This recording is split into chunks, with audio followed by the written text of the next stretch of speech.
नमस्कार। ध्येय आईएएस के डेली करंट अफेयर्स वीडियो कार्यक्रम में आपका स्वागत है। हाल के एक घटनाक्रम में सुप्रीम कोर्ट ने राष्ट्रीय कंपनी कानून अपीलीय न्यायाधिकरण में कार्यरत 2 व्यक्तियों के खिलाफ न्यायिक अवमानना की कार्यवाही शुरू की है। इन सदस्यों ने फिनोलेक्स केबल्स मामले में सुप्रीम कोर्ट के निर्देश के विपरीत अपना फैसला सुनाया था। इस कार्यक्रम में हम इसी संदर्भ में न्यायालय की अवमानना, इससे संबंधित प्रावधान आदि पर चर्चा कर रहे हैं। न्यायिक अवमानना के प्रावधान का उद्देश्य न्यायिक संस्थानों को अनुचित आलोचना से बचाना और न्यायालय की गरिमा एवं महत्व को बनाए रखना है। ये अदालत के अधिकार को कमजोर करने वालों को दंडित करने के लिए एक कानूनी उपकरण के रूप में कार्य करता है।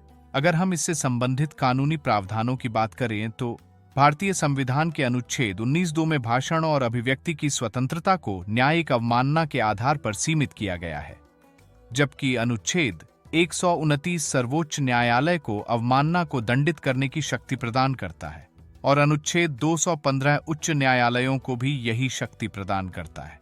इसके अलावा न्यायालय अवमानना अधिनियम 1971 को संसद के द्वारा निर्मित किया गया है। अगर हम अवमानना के प्रकारों की बात करें तो यह 2 प्रकार की होती है: सिविल अवमानना और आपराधिक अवमानना। न्यायालय अवमानना अधिनियम 1971 की धारा 2B में सिविल अवमानना को अदालत द्वारा जारी किसी भी निर्णय, डिक्री, निर्देश, आदेश, रिट या किसी अन्य प्रक्रिया की जानबूझकर अवज्ञा के रूप में परिभाषित किया गया है। इसमें अदालत को दिए गए वचन का जानबूझकर उल्लंघन भी शामिल है। जबकि न्यायालय की आपराधिक अवमानना का अर्थ न्यायालय से जुड़ी किसी ऐसी बात के प्रकाशन से है जो लिखित, मौखिक, चिन्हित, चित्रित या किसी भी अन्य तरीके से न्यायालय की अवमानना करती हो। इसके अलावा न्यायिक प्रक्रिया में किसी प्रकार के हस्तक्षेप या उसे बाधित करने की कोशिश करना या किसी अन्य तरीके से न्याय प्रशासन में हस्तक्षेप करना, हस्तक्षेप करने की प्रवृत्ति रखना, बाधा डालना या बाधा डालने की प्रवृत्ति रखना भी आपराधिक अवमानना की श्रेणी में आता है। हालांकि न्यायिक कार्यवाही की निष्पक्ष और सटीक रिपोर्टिंग इसकी अवमानना नहीं मानी जाती है। आइए अब देखते हैं कि न्यायालय की अवमानना से संबंधित मामलों के दंड का क्या प्रावधान है। न्यायालय की अवमानना अधिनियम में इसके लिए 6 महीने तक की कैद, 2000 रुपये का जुर्माना या दोनों का प्रावधान है। 2006 के संशोधन के माध्यम से यह प्रावधान शामिल किया गया कि यदि नैतिक आधार पर न्यायालय के निर्णय की समीक्षा की जाती है तो यह अवमानना की श्रेणी में नहीं आएगा। लोकतांत्रिक समाजों में अवमानना कानूनों की प्रासंगिकता वाद विवाद हमेशा से का विषय रही है।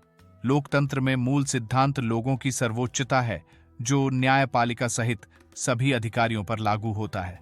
कई देश अवमानना क्षेत्राधिकार को पुराना मानते हैं। उदाहरण के लिए संयुक्त राज्य अमेरिका में प्रथम संशोधन द्वारा मीडिया के लिए स्वतंत्र भाषण का अधिकार सुनिश्चित किया गया था और न्यायाधीशों या कानूनी मामलों पर चर्चा के संबंध में किसी भी अवमानना का उपयोग नहीं किया जाता है। वहीं भारत में आपराधिक अवमानना की अवधारणा ब्रिटिश काल से चली आ रही है। कई बार इस शक्ति का उपयोग मनमाने ढंग से भी किया जाता है, जिससे न्यायिक अतिरेक पर सवाल उठते हैं। एक स्वतंत्र समाज में न्यायपालिका की आलोचना स्वाभाविक है। साथ ही जिस प्रकार सरकार की अन्य शाखाओं के निर्णय जांच के अधीन होते हैं, उसी प्रकार न्यायिक निर्णय भी आलोचना के लिए खुले होने चाहिए। अवमानना निर्धारित करने का मुख्य मानदंड यह है कि क्या कोई कार्य न्यायाधीशों के कामकाज को असंभव या कठिन बना देता है। यदि ऐसा नहीं है तो कठोर आलोचना भी अवमानना की श्रेणी में नहीं आनी चाहिए। अवमानना कानूनों का उद्देश्य अदालत को कार्य करने में सक्षम बनाना है, न कि आलोचना को दबाना। इस बात पर आम सहमति बढ़ रही है कि आपराधिक अवमानना को फिर से परिभाषित करने और अभिव्यक्ति की स्वतंत्रता और न्यायपालिका की निष्पक्षता की आवश्यकता के बीच संतुलन बनाने के लिए विधायी संशोधन की आवश्यकता है। न्यायपालिका को आलोचना के प्रति परिपक्व और खुले विचारों वाला दृष्टिकोण अपनाते हुए इस नाजुक संतुलन को बनाए रखना चाहिए। लॉर्ड एटकिन ने ठीक ही कहा है कि न्याय एकांत तक सीमित गुण नहीं है, बल्कि एक सिद्धांत है जो लोकतांत्रिक समाज के खुले संवाद में पनपता है। आइए अब ये देखें कि इस संदर्भ में क्या प्रयास किए जाने चाहिए। अभिव्यक्ति की स्वतंत्रता और अदालत की अवमानना के बीच संतुलित स्थापित किया जाना चाहिए। अवमानना कानूनों में न्यायिक संस्थानों की वैधता को बनाए रखने के लिए आवश्यक प्रतिबंध लगाए जाने चाहिए। न्यायपालिका को आपराधिक अवमानना कार्यवाही शुरू करने के लिए स्पष्ट नियम और दिशा निर्देश स्थापित करने चाहिए। धन्यवाद।